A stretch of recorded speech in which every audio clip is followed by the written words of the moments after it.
This is the land of woven dreams, the land of Bengal. A land with stories running through every stream and stone. Let us take you through its history. It all started long ago, when ancient empires like the Mauryas, Guptas, and Palas ruled this land. They built magnificent cities like Patliputra and Somapura. The latter still stands today as an example of Buddhist architecture. Back then, Bengal was a hub for trade and learning, a meeting point for merchants across Asia. People came for muslin cloth, spices, and the unmatched craftsmanship of Bengal. Then came the Delhi Sultanate, ruling between the 12th and 15th centuries. They weren't exactly fans of idol worship.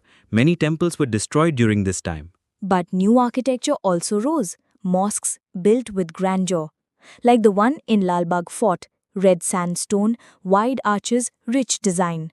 But hold up, because the real action begins with the Mughals in the 16th century. This is when Bengal became one of the richest regions in Asia. Markets overflowed with cotton, silk, and spices. Goods came from China and Persia, local artisans added their touch, and the products traveled across Asia again. Ever seen the paintings of Suba, Bengal? They show us how majestic life was back then. Red sandstone palaces, Nawabs in fine clothes and jewels, flower gardens, birds, parties, and boats on the Ganges. It was beautiful. Then came the British East India Company. In 1757, they won the Battle of Plassey. That's when their rule officially began, and things went downhill. Bengal suffered famines, exploitation, rebellions, yet the people's spirit remained unbroken. Fast forward to 1947, India gains independence. East Bengal becomes East Pakistan. But the people felt ignored, discriminated against, especially when it came to their language.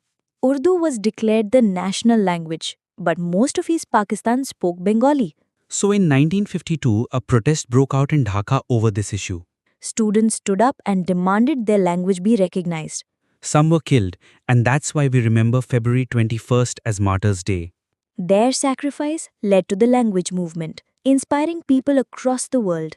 In 1965, India and Pakistan went to war. East Pakistan felt more and more neglected. People wanted independence, and in 1971, they fought for it.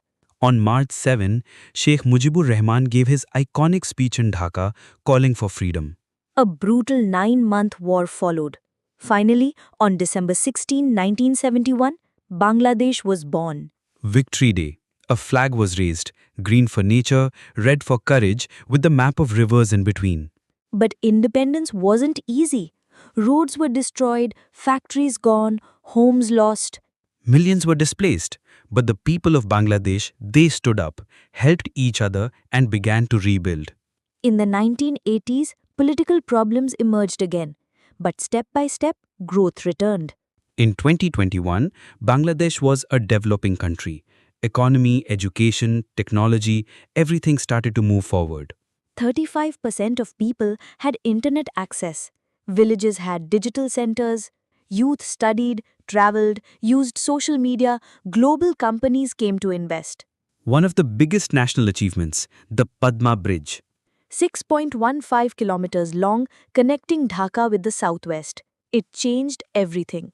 Even as Bangladesh modernized, it held on to its culture.